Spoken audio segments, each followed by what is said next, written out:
Hey there, holiday artist, here you have another installment from Holiday Display Dish.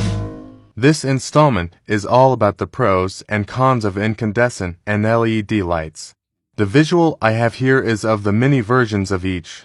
Incandescent lights are relatively brittle, which means that if you drop or bump your light string too hard, it will break.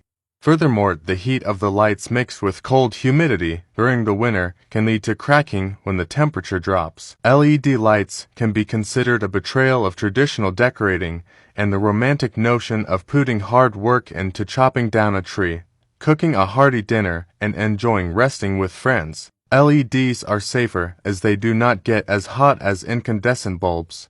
Therefore, they are as safe in a child's bedroom as any other electric device. As the LED lights are more efficient, you can attach more strings together for bigger effects.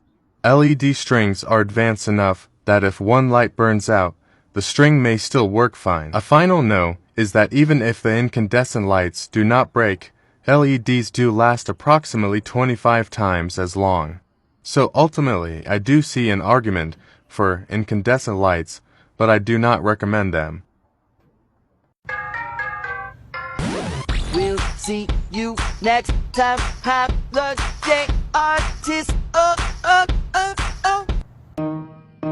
That's all for this installment. We look forward to seeing you next time, Holiday.